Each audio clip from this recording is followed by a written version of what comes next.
अस्सलाम वालेकुम, आदाब, जय हिंद, शस्त्र काल, गुड इवनिंग साथियों। आज मैं बहुत ही महत्वपूर्ण मसले पर जिसको लेकर के लगभग मार्च से एक प्रोपेगेंडा, एक एजेंडे के तहत पेश किया गया और आज की में जो कार्रवाई हुई है उसको लेकर के कुछ तथ्य, कुछ सवाल और कुछ अहम जानकारियां जिस पर चर्चा होना जरूरी है। और ये इतनी जल्दबाजी में क्यों किया गया? क्या इससे किसी को राजनीतिक लाभ होगा?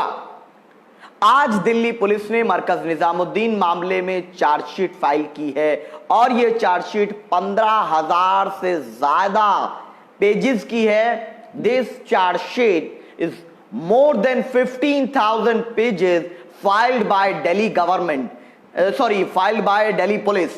दिल्ली पुलिस द्वारा जो ये चार्जशीट फाइल की गई है ये 15,000 से ज्यादा पन्नों की है, जिसके बारे में बहुत ही इंपॉर्टेंट जानकारी देना जरूरी है और यह जानकारी जनता तक पहुंचना भी उतना ही जरूरी है। क्योंकि जब जब साजिश रची जाए, जब जब आपको सच्चाई सामने लाना पड़ेगा और अगर आप सच्चाई नहीं सामने लाते हैं तो आप भी गुनाहगार हैं। और अगर सच्चाई को सामने लाने में आप अगर अपना रोल प्ले नहीं करते हैं, जानकारियों को नहीं फैलाते हैं, तो आप भी साजिश में बराबर के जिम्मेदार हैं। इसीलिए आपसे गुजारिश कि आइए आज हम सच्चाई को सामने लाते हैं। बिल्कुल, बहुत सारे साथी तहे दिल की मुबारकबाद दे रहे हैं। बहुत बहुत शुक्रगुजार हूं मैं आप तमाम का कि आप तमाम के मैसेजेस आए, फ़ोन कॉल आए, बहुत कमेंट्स के ज़रिए भी, कि तमाम को मैं अपनी जानिब से भी ईद उल फित्र की पुरखुलूस मुबारकबाद एक बार फिर पेश करता हूं। और अब टॉपिक पे हम लोग बात करते हैं। आज का टॉपिक है दिल्ली पुलिस ने जो चार्जशीट फाइल की है उसमें जो सवाल हैं और उसके जो जवाब हैं। देखिए, कन्हैया कुमार मामला आपको याद होगा, क्योंकि कन्हैया कुमार के मामले का मैं इसलिए जिक्र कर रहा हूं क्योंकि दिल्ली पुलिस का उस मामले से बहुत किरकिरी हुई और सवालिया निशान वहां से शुरू हुए थे। दिल्ली पुलिस जेएनयू मामले में कन्हैया कुमार पर, उमर खालिद पर और किसी एक और पर चार्ज लगाती है कि यह देशद्रोह का, लेकिन उन लोगों को 3 साल तक चार्जशीट फाइल नहीं करती है, जिसकी चर्चा देश की पार्लियामेंट में भी होती है और उसकी फजीहत हो जाती है। ठीक उसी तरीके से दिल्ली पुलिस ने सरकार के इशारे पर कहें या जानबूझकर के गलती करना कहें या ऑन बिहाफ ऑफ फैक्ट कहें, what's our court will decide, we are not court, तो ये एक चार्जशीट फाइल की है। इस 15,000 पन्नों में से 15,000 तो मैं भी नहीं पढ़ पाया अभी, क्योंकि 15,000 पन्ने क्या लिखे नहीं मालूम, क्या कहानी लिख रहे थे, अब पता नहीं कौन सी लव स्टोरी लिखे हैं, मैं नहीं कमेंट करना कुछ, it's a legal procedure and we respect it. लेकिन दिल्ली पुलिस ने आज जो 15,000 पन्नों की रिपोर्ट डाली है उसमें सवाल और उनके मैं जवाब दे रहा हूं और मेरा विश्वास है कि यह चार्जशीट का कोई भी ऐसा फैक्ट नहीं है जो इन लोगों को, जो जिम्मेदार बनाया जा रहा है कि इनको अपराधी साबित करे। कोई फैक्ट ऐसा नहीं है जो उनको गुनहगार साबित करे कोरोना फैलाने में, कोई फैक्ट नहीं है। और यह बात स्पष्ट हो गई कि जो बात हम कह रहे थे कि तबलीगी जमात या मरकज निजामुद्दीन को बदनाम करने का मकसद सिर्फ और सिर्फ यह है कि अपनी नाकामी को छिपा दो, और आज वही हो रहा है। जैसे ही कोरोना केसेस बढ़ते हैं, एक नया जिन जो दब चुका था, उस नए जिन को जिंदा करने के लिए हो सकता है, मेरा यह मानना, हो सकता है मैं गलत हूं, मेरा यह मानना है यह नया जिन चार्जशीट के नाम पर लाया गया है। यह जिन नया लाया गया है क्योंकि 1.5 लाख कोरोना केस हो चुके हैं। कितने हो चुके हैं? 1.5 लाख कोरोना पॉजिटिव केसेस हो चुके हैं। और भाइयों और बहनों का लॉकडाउन, 4 लॉकडाउन लगाए, क्या हासिल किया गया? और तो छोड़िए, जब 500 केस थे तो साहब ने पूरा देश बंद कर दिया, लेकिन जब 1.5 लाख केस हो चुके हैं तो साहेब कि सरकार शराब के ठेके खोल दे रही है। जब शराब के ठेके खुले गए थे तो 36,000 केस थे और शराब के ठेके खुलने को अभी मात्र 20 दिन नहीं हुए, 20 दिन के करीब हुए हैं, लेकिन इस 20 दिन के अंदर 36,000 से सीधा 1.5 लाख पे पहुंच गए। ये कारनामा है शराब की दुकानों के खुलने का असर।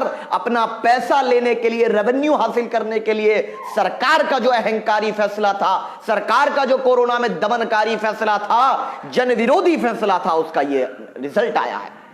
लेकिन तमाम जगहों पर मजदूर मर रहा है, किरकिरी हो रही है, और देश के मजदूर को इनके नेता नहीं बल्कि इनके मिनिस्टर, उत्तर प्रदेश सरकार का मिनिस्टर, एमएसएमई का इंचार्ज मिनिस्टर कहता है कि ये डकैतों की तरह भाग रहे हैं या डकैत है। मोदी सरकार मजदूरों के लिए एक मिजाज बना दी। आप कहेंगे कि ऐसा बोल दिए, आप बोले आप बात कर रहे थे मरकज पे, कहां ले गए? इसलिए बताना जरूरी है कि मरकज और मजदूर का कनेक्शन है। मरकज और मजदूर का कनेक्शन है, मरकज और गरीब का कनेक्शन है कि जब गरीब मरे तो मरकज में इल्झा दो और झूठ उनके बारे में जानकारी करके उनको बदनाम भी करो, उनके सहारे पर राजनीतिक रोटियां भी सेको। जब गरीब या मजदूर अपनी आवाज उठाए, उसके बच्चे भूख से तड़प रहे हो, प्यास से तड़प रहे हो, प्रजापति, पाल, मौर्य, सैनी, मल्ला, कश्यप, कुमार, दलित, आदिवासी, जाटव, यादव, गुज्जर के बच्चे, मजदूर के बच्चे जब तड़प रहे हो, बिलख रहे हो, आदिवासी मेरा भाई जब बिलख रहा हो, तड़प रहा हो, उसके घर में राशन ना हो, उसके बच्चे 2-2 साल के बच्चों को भूखा खाना देना पड़ रहा हो, तो उस वक्त उनसे कहो नहीं अब टीवी पर मरकज चलेगा, और मरकज के नाम पर दिल्ली में बैठकर, एसी के कमरे में बैठकर ये एंकर्स एक कहानी रचेंगे बदनाम करने की, और उसके सहारे पूरे देश के कम्युनिटी को, देश के मुसलमानों को टारगेट करने का षड्यंत्र रचा जाएगा झूठे प्रोपेगेंडे से। अरे याद रखो, ये मुल्क ख्वाजा आजमेरी का मुल्क है। इस मुल्क में हमारी कुर्बानियां शामिल है। लेकिन जो जानकारी दे रहा था, एक शेयर कर दें अभी सब साथी। मैं चार्जशीट पे आता हूं। ये तो मैंने ये बताया कि चार्जशीट का मुद्दा अचानक क्यों उठ गया। एक एक शेयर कर दें, फिर एक एक सवाल का जवाब देते हैं। दूसरी चीज, दिल्ली पुलिस ने अपनी एफआईआर में कहा 82 लोगों को कि वो विदेशी लोगों को कि 82 विदेशी लोग गैर कानूनी तरीके से मरकज के अंदर थे। मरकज के अंदर थे 82 लोग के बारे में उन्होंने केस फाइल किया है। तो मैं पूछना चाहता हूं सरकार से, मैं पूछना चाहता हूं क्राइम ब्रांच से, मैं पूछना चाहता हूं आईबी से, मैं पूछना चाहता हूं दिल्ली पुलिस से कि आज एक भारत का नागरिक सवाल कर रहा है, हिम्मत है तो बता दीजिए, जानकारी दे दीजिए, नहीं तो कोर्ट में तो हम लोग आपसे पूछेंगे, कोर्ट में हम पूछेंगे आपसे, आपको जवाब देना पड़ेगा जो चार्जशीट में लिखा है। चार्जशीट बेशक आपने जो फैक्ट रखे हैं वो क्या बुनियाद है मैं नहीं जानता, लेकिन ये कोई वर्डिक्ट या फैसला नहीं, फैसला कोर्ट करेगी, अदालत करेगी। और मुझे विश्वास है इस चार्जशीट को जितना मैं पढ़ पाया, क्योंकि अभी 15,000 पन्नों की जो की पॉइंट्स मैं देख पाया, कोई भी ऐसा क्राइम इसमें नजर नहीं आया, कोई ऐसा एविडेंस ये नहीं दे पाए जो कोरोना के फैलने के प्रमाण हो। चार्जशीट में कहीं साबित नहीं हुआ, कहीं नहीं हुआ।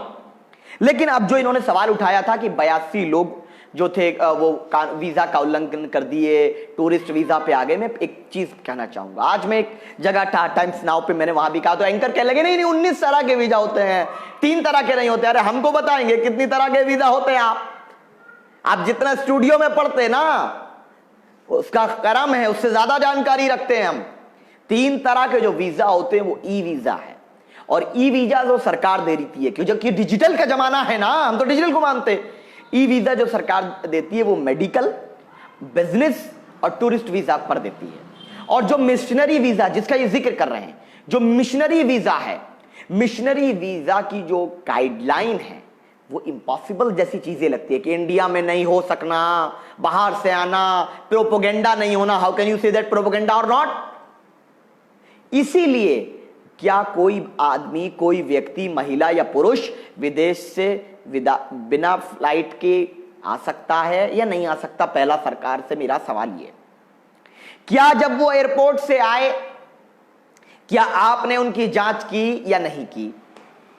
आपने कहा ना 30 जनवरी से कर रहे थे, हमारे प्रधानमंत्री जी ने कहा कि भाई और बहनों 30 जनवरी से हम एयरपोर्ट पर स्क्रीनिंग कर रहे थे। लेकिन भाई और बहनों मैं पूछना चाहता हूं प्रधानमंत्री जी से, क्या डोनाल्ड ट्रंप की स्क्रीनिंग की थी?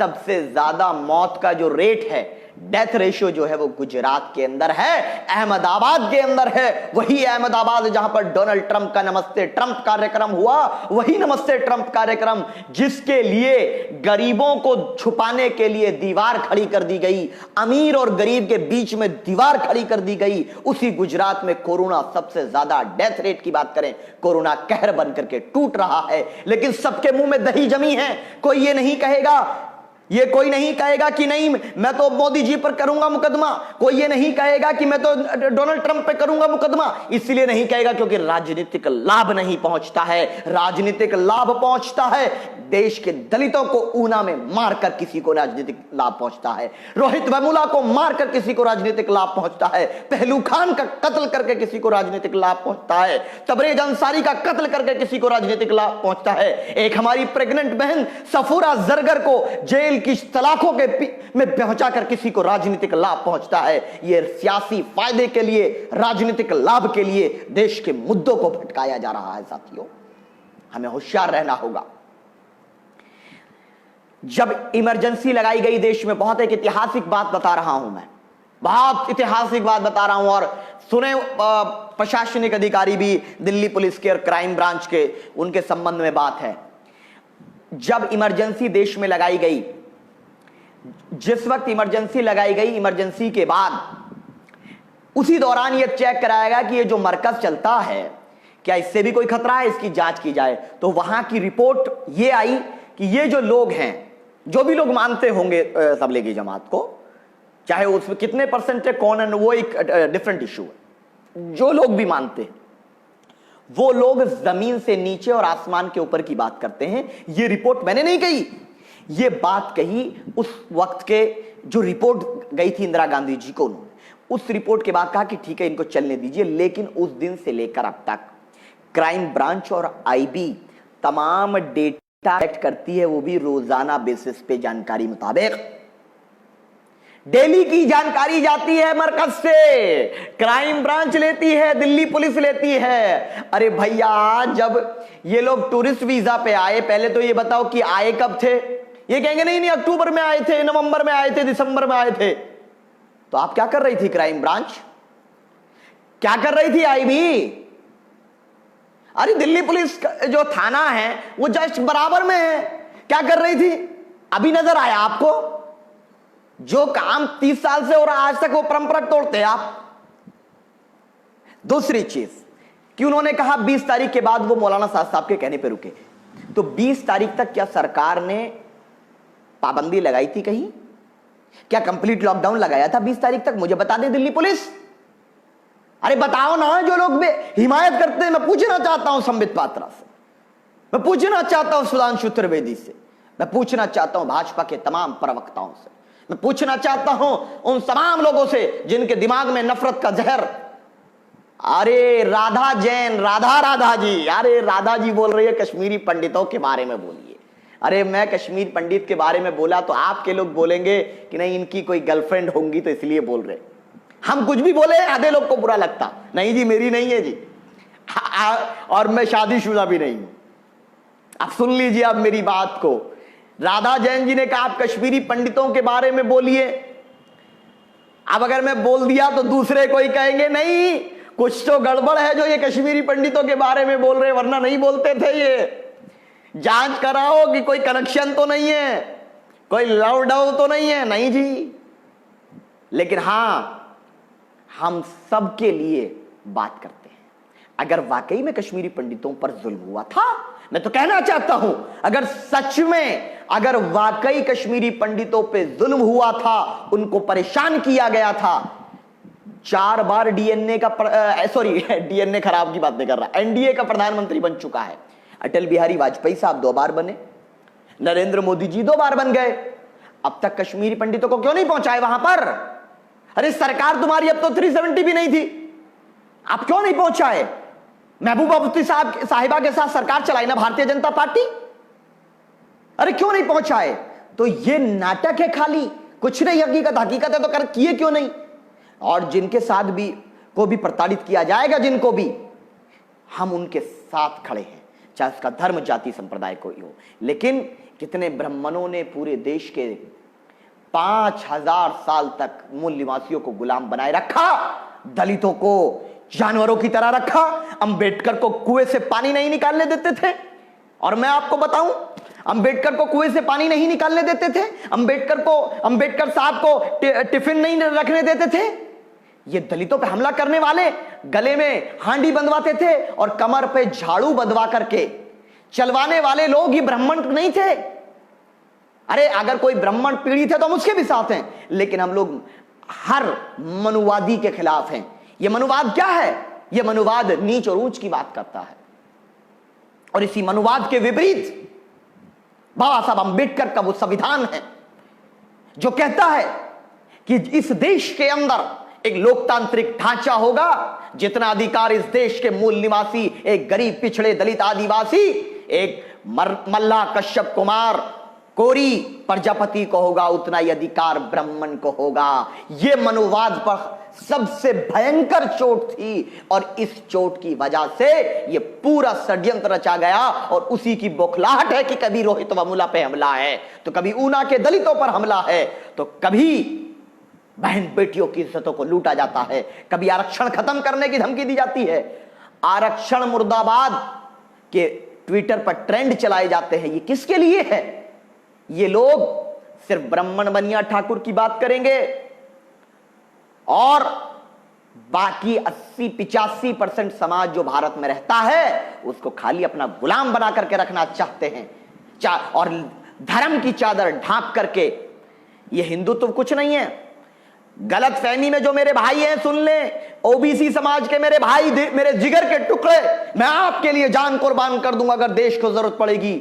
मेरे भाइयों, हिंदुत्व और सनातन धर्म का कोई ताल्लुक नहीं है। हिंदुत्व सावरकर, गोलवलकर और हेगडेवर नाम के लोगों ने एक विचारधारा, एक तरीके से कहते हैं एक एजेंडा रचा इस देश के ऊपर राज करने का, ब्राह्मणों द्वारा, मनुवादी मानसिकता के लोगों के द्वारा। उसका एक प्रोपोगेंडा है जो 20वीं सदी में शब्द आया। सनातन धर्म तो पुराना है। क्या श्री राम 20वीं सदी में आए? मैं तो पूछना चाहता हूं, 20वीं सदी में आए श्री राम? नहीं आए ना। कृष्ण जी आए 20वीं सदी में? नहीं आए। फिर कौन सी बात कर रहे हैं आप? 20वीं सदी में हिंदू तो कहां से पैदा हो गया? कौन सा सनातन धर्म का या शाश्वत धर्म का या ब्राह्मण धर्म का या चौरसिया धर्म का, प्रजापति धर्म का, पाल धर्म का, या किसी का भी कोई धर्म गुरु या बड़ा गुरु क्या 20वीं सदी में कौन आया? नहीं आया जी कोई भी। ये खाली बैठकर इन्होंने कहा था तिरंगा हमारा कभी राष्ट्र ध्वज नहीं हो सकता, लेकिन देखो उसका कर्म, ये ताकत है कि हमारा बनाया हुआ तिरंगा आज देश की शान है।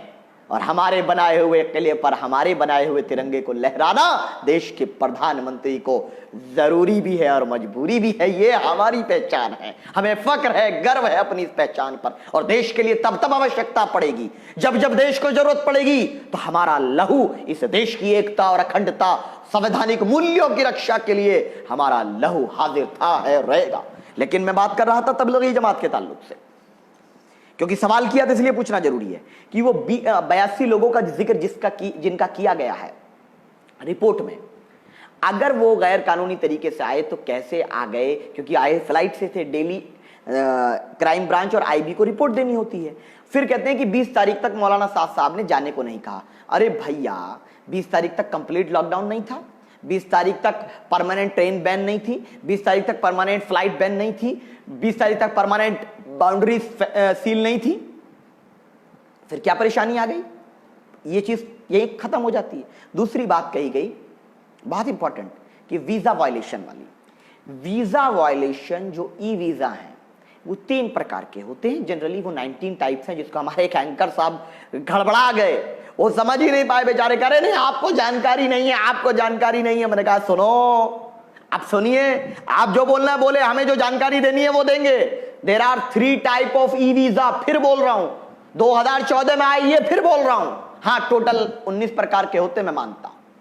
लेकिन उन वीजा का वायलेशन अगर हो रहा था तो सरकार क्या कर रही थी? दूसरी बात ये कहेंगे कि विदेश के लोग आए, साजिश रची गई, क्या रचा गया?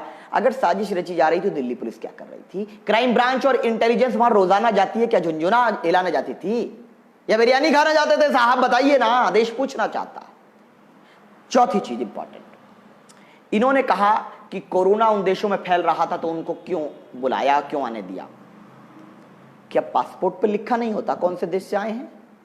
अरे बताओ ना, पेट में दर्द हुआ आपको, बताओ। मैं तो पूछ रहा हूं आपसे, प्यार से पूछ रहा हूं कि मेरे पास अगर ये कंपनी का चार्जर मेरे पास है, ये देखिए, करीब से जाके देखिए, इस पे कुछ लिखा दिख रहा है, जानकारी लिखी होती है, नहीं तो कंपनी का एक चार्जर है। जो पासपोर्ट होता है उस पे पता होता है कि ये किस कंट्री से आ रहा है, किस मकसद से आ रहा है, सारी जानकारी होती है। लेकिन फिर भी एयरपोर्ट पर क्यों नहीं रोका गया उन लोगों को? क्यों नहीं रोका गया? क्या जमाती होते तो रोक लेते, जमाती नहीं है तो आने देंगे।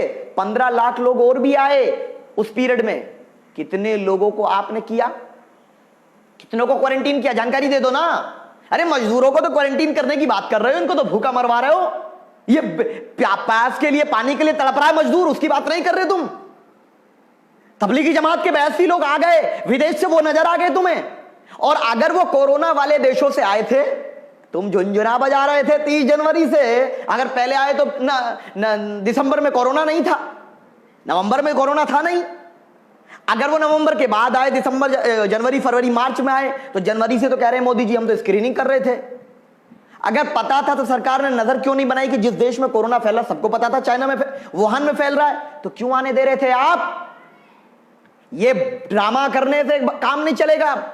तुम्हें क्या लगता है जो तुम अपने स्टूडियो में बैठकर बोल दोगे वो चल जाएगा? जो संबित पात्रा ने कह दिया वो सही माना जाएगा, आवाज छुप जाएगी? अरे ये सोशल मीडिया है, ये फेसबुक है, ये ट्विटर है, ये यूट्यूब है।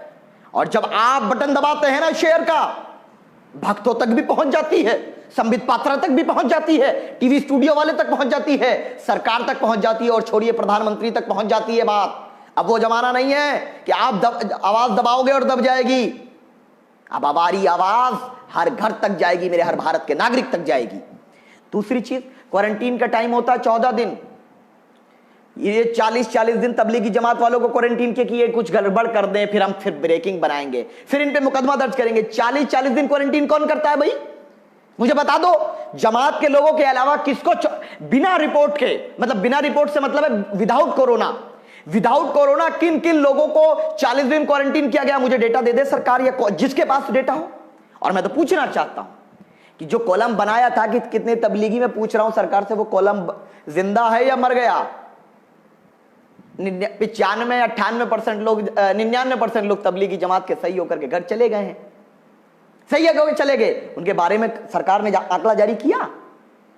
अगर वो आंकड़ा नफरत के नाम पर नहीं था, वो कॉलम जो है दुश्मनाई के नाम पर नहीं डाला गया था, हमारी बेइज्जती करके समाज को में बांटने के लिए कि देखो ये समाज कोरोना फैलाता है, अगर साजिश के लिए नहीं वो कॉलम डाला गया था, तो उस कॉलम में ये भी लिखिए कि उस जमात के लोग इतने कोरोना पॉजिटिव हुए और उसके 99.99% सही होकर जा चुके। लिखकर दिखाओ ना, हिम्मत है। और अब कितने आ रहे जमात के लोग? नहीं आ रहे जी। कौन आ रहा है? ये आरएसएस के हैं, विश्व हिंदू परिषद के हैं, बजरंग दल के हैं, या हिंदू युवा वाहिनी के हैं, या फिर उसके हैं, समझ गए भाई, वही वाले डीएनए के मास्टर जिनके यहां 66 बताए, आज जानकारी मिली 200 क्रॉस कर गए। क्या सभी के परिवारों को क्वारंटीन किया? क्या जी न्यूज के सारे पूरे देश में जितने रिपोर्टर फैले हुए हैं सबकी जांच हुई? चलिए मैं मानता हूं कि तबलीगी जमात के लोगों को जानकारी नहीं थी, बेचारे कई जगह कई लोग ऐसे होते हैं जो पढ़े लिखे कम थे। ये तो टोटल 1-2 महीने से रिपोर्टिंग कर रहे थे, कोरोना से कैसे दूर रहना है, स्वास्थ्य का कैसे ख्याल रखना है, सोशल डिस्टेंसिंग कैसे मेंटेन करना है। कहां उड़ गई सोशल डिस्टेंसिंग? इसीलिए कहते हैं सुधीर चौधरी साहब, तिहाड़ी साहब, आपने पूरा माहौल बनाया कि इन्होंने कोरोना फैला दिया, इन्होंने कोरोना फैला दिया, ये कोरोना बम बन गए, कोरोना कैरियर बन गए, ये कोरोना अड्डा बन गया। अब क्या मैं भी कह दूं कि कोरोना बम बन गए? क्या मैं भी कह दूं जी न्यूज कोरोना का अड्डा बन गया? क्या मैं भी कह दूं कोरोना सुधीर चौधरी जो दुबई गए थे साजिश के तहत लेकर आया? क्या मैं भी कह दूं सुधीर चौधरी ने मिलकर के साजिश रची, ये डोनाल्ड ट्रंप से मिले थे इसलिए कोरोना फैला? क्या मैं भी कह दूं सुधीर चौधरी के जरिए उन लोगों तक कोरोना पहुंचा और सुधीर चौधरी ने अपना कोरोना छिपाया और उनसे जबरदस्ती काम कराया? क्या मैं भी कह दूं? लेकिन हम लोग फैक्ट की बुनियाद पे बात करते हैं। हम इंसानियत की बात पे बुनियाद करते हैं कि अभी मैं भी कह दूं कि नहीं, सुधीर चौधरी इस वक्त का सबसे बड़ा कोरोना बॉम्ब है, और कोरोना बॉम्ब तो नहीं लेकिन हेट बॉम्ब मैं कह दूंगा।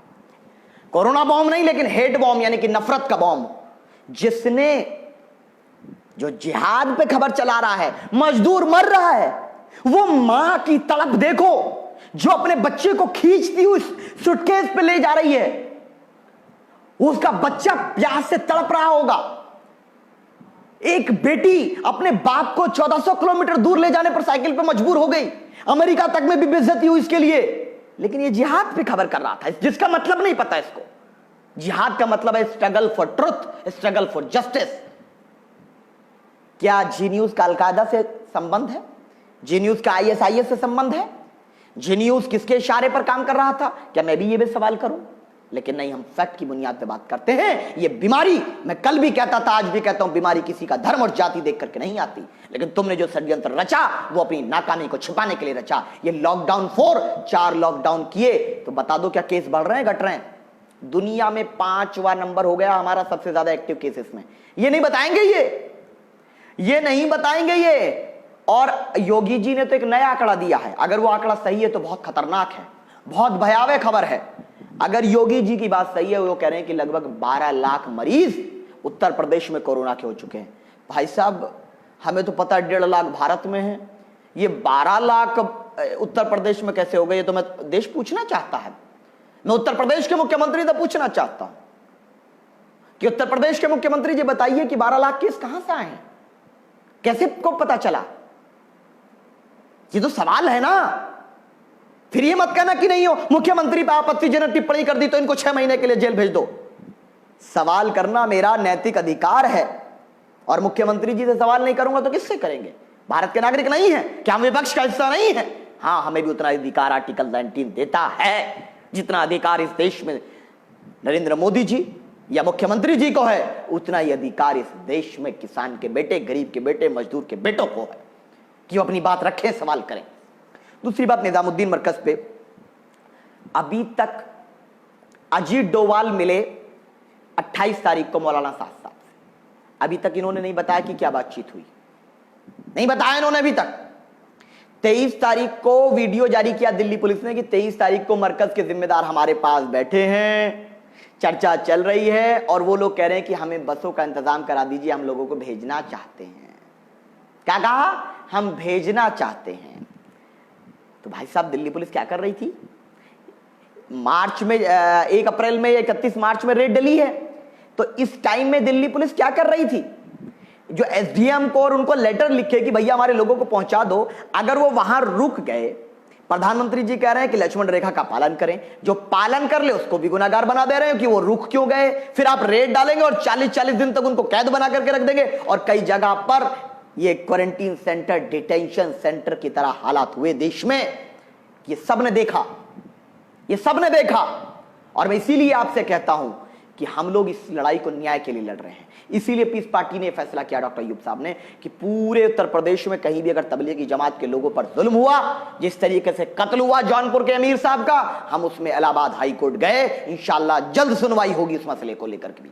और मैं कहता हूं आज आपसे, और ये सब लोग अपनी अपनी फेसबुक पे लिख दें जो बात मैं कह रहा हूं, कि पूरे उत्तर प्रदेश में अगर कहीं कोई जमाती भाई कहीं भी फंसा हुआ है या क्वारंटीन सेंटर से उसको नहीं छोड़ा गया है, तो वो हमसे संपर्क करे, हम उनको उनके घर तक पहुंचाने की कोशिश और पूरी इंतजाम करेंगे इंशाअल्लाह, जो भी हो सकेगा। ये हम आजाद कराने का काम करेंगे। ये नहीं चलेगा कि क्वारंटीन टाइम खत्म हो जाए कुछ भी करेंगे। दूसरी चीज, इसमें कहीं भी ये नहीं है कि कोरोना स्प्रेड करने के लिए मौलाना साहब जिम्मेदार हैं, ये कहीं इस पूरी चार्जशीट का हिस्सा नहीं है।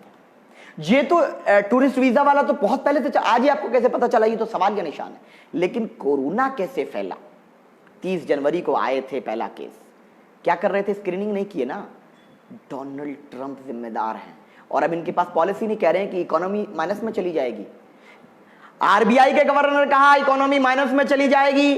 योगी आदित्यनाथ की सरकार बस मामले में, मजदूर मामले में घिर गई, तो इन्होंने दोबारा से कहा कि नहीं, या तो सफूरा जरगर या मीरान हैदर या आसिफ इकबाल तनहा, जो CA प्रोटेस्ट करने वाले थे, उन पर लगाते हैं यूएपीए, और जो सामने खड़े होकर गोली चलाता है राम गोपाल, उस पर यूएपीए नहीं लगता।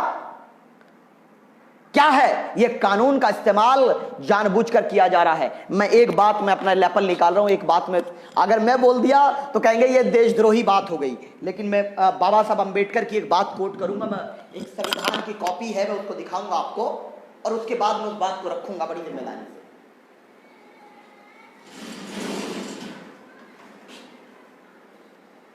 ये देखिए मेरे पास ये संविधान की कॉपी है, कॉन्स्टिट्यूशन ऑफ इंडिया,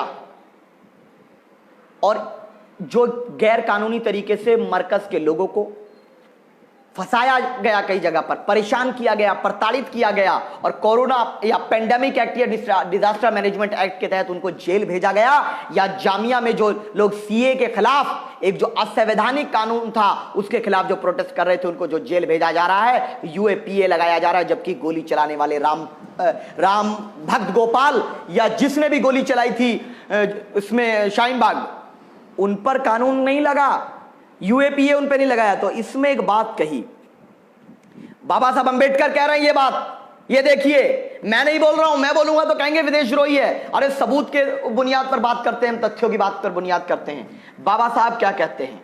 संविधान को लागू कराते वक्त कॉन्स्टिट्यूएंट असेंबली, और उस टाइम पे बाबा साहब ने एक बात कही, संविधान चाहे कितना ही अच्छा हो, यदि उसे लागू करने वाले लोग अच्छे नहीं हों तो संविधान जरूर बुरा साबित होगा, और यदि लागू करने वाले लोग अच्छे होंगे तो संविधान भी हितकारी साबित होगा। यानी अगर कानून का पालन करवाने वाले लोग अगर अच्छे नहीं हैं तो वो कानून बुरा साबित होगा, ये अंबेडकर साहब ने कहा था। और इसीलिए मैं कहता हूं ये यूएपीए पूरी तरीके से एक मखसूस कौम पर इस्तेमाल किया जाने वाला हथियार है, और जो बाबा साहब अंबेडकर की बात की बुनियाद पर मैं कह रहा हूं, मैं बाबा साहब अंबेडकर को कोट करके ये बात कह रहा हूं।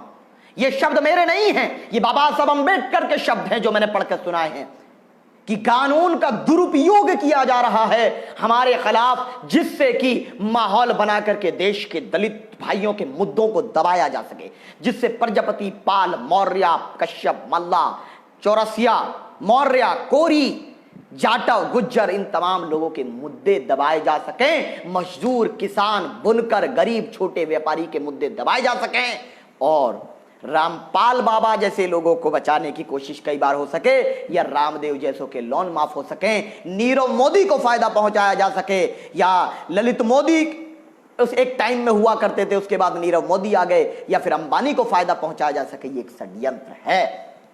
अगर नहीं है तो बताओ। अरे नेपाल धमकी दे रहा, सुना? कौन नेपाल? छोटा सा मुल्क जो कभी पहले हिंदू राष्ट्र हुआ करता था, वो धमकी दे रहा है भारत को। जबकि नोटबंदी में नरेंद्र मोदी जी ने कहा मैं इंडिया वालों, उस टाइम पे इंडिया वालों के पैसे नहीं बदले जा रहे थे, सबसे लास्ट में नेपाल वालों के पैसे बदले, इतनी मोहब्बत थी, लेकिन वो धमकी दे रहा। लेकिन साहब का 56 इंच का सीना सुकड़ के ऐसे हो जा रहा है। साहब ट्वीट भी नहीं किए। लद्दाख में चाइना की आर्मी कर रही, ये बोले नहीं कुछ नहीं हो रहा। फिर अगर कुछ नहीं हो रहा तो 23 मई को दोनों देशों के आर्मी के ऑफिशियल्स बैठ के बात क्या कर रहे थे? झुंझुना हिला रहे थे। लेकिन नहीं, चाइना कुछ करे नहीं बोलना, नेपाल कुछ करे नहीं बोलना, खाली देशभक्ति पाकिस्तान के दिखती इनको। हाँ, जो भी दुश्मन मुल्क है, हम सब लोग एकजुट होकर के अपने देश के साथ हैं, और होना चाहिए, हमें गर्व है, हर भारतीय को गर्व है। लेकिन ये एक तरफा क्यों है? क्या एक ही सीमा है? चाइना हमारी जमीन ले ले, हम पर हमला कर रहे, हमको कुछ करे तो वो हमारा दुश्मन नहीं। चाइना गाली दे, नेपाल गाली दे तो वो अच्छी है। पाकिस्तान से कबूतर उड़ के आ जाए तो बड़ी खबर है। ये लोग कुछ कहें तो सब कुछ चलेगा, तो ये दोहरी मानसिकता सही नहीं। भारत के लिए जो भी चीज नुकसान की है, जो भी दुश्मन भारत के जिस भी शक्ल में है, सब पे एक जैसा व्यवहार होना चाहिए। और भारत के मजदूरों के, गरीबों के, किसानों के, बुनकरों के, छोटे व्यापारी, छोटा कारोबारी या जो नौकरी करने वाला एक बड़ा समुदाय है, उसके मुद्दे, मिडिल क्लास के मुद्दे हमारे लिए सर्वोपरि और अहम होने चाहिए। और उन मुद्दों को दबाने के लिए मेरे भाइयों, ये निजामुद्दीन मरकज का झूठा प्रोपेगेंडा रचा जा रहा है। कोई वहां पर सबूत नहीं मिला कि कोरोना फैलाया गया, आज तक कोई प्रमाण नहीं मिला। तमाम जितनी बातें की गई सब सिरे से खारिज हो गई। और जो ये लोग चार्जशीट फाइल किया, आप देख लेना, ये हवा में उड़ जाएगी, इसमें कोई तथ्य ऐसा है नहीं। और ये बात मैं दावे के साथ कह रहा हूं, 15,000 पन्नों की रिपोर्ट है, पूरा पढ़ लें, फिर और भी बताएंगे। जय हिंद, जय भारत। अरे सॉरी, जय हिंद, जय भारत। एक बात रह गई, मैं तो भूल गया। अमेरिका में रहता है मुजफ्फरनगर बीजेपी विधायक का बेटा, वो कहता है कि भारत तो रहने लायक नहीं है, भारत रहने लायक नहीं है, बेकार है। कुछ तो बोलो संबित पात्रा, कुछ तो ट्वीट कर दो बाबू। देशभक्ति नहीं जागी बीजेपी आईटी सेल वालों। अरे आपके विधायक का बेटा है, अगर वो कहना जायज है तो दूसरे कहते हैं तो फिर बुरा क्यों लग जाता है? अगर यही बात अभी किसी सिख भाई ने कह दी होती, किसी दलित भाई ने कहती होती, किसी मौल प्रजापति मौर्य भाई ने कह दी होती, फिर क्या होता? उसको आतंकवादी बना देते। आदिवासी ने कह दी होती तो अर्बन नक्सल बना देते। बोलो ना, कहां गई तुम्हारी हिम्मत और जुर्रत? हां, मैं कहता हूं जो भारत की बुराई करता है इस तरीके से, वो भारत का दुश्मन। उस पर यूएपीए लगना चाहिए, उस पर भारत के खिलाफ या भारत की बेइज्जती करने का कानून नाफिज उस पर होना चाहिए। करो ना, हम तो देखना चाहते हैं 56 इंच का सीना, लेकिन ये सीना सिकुड़ करके 56 इंच से 6 इंच हो जाता है जब बात मजदूर, गरीब, बेसहारा, किसान, बुनकर, छोटे व्यापारी, किसान या मजदूर, मिडिल क्लास या की बात आती है, तो ये सिकुड़कर 6 इंच का होता है। और जहां आपको कोई काम दलित के खिलाफ, आदिवासी के खिलाफ, प्रजापति, पाल, मौर्य, कश्यप के खिलाफ करना होता है, वहां ये ऐसे हो जाता है। ये सही नहीं। जय हिंद, जय भारत।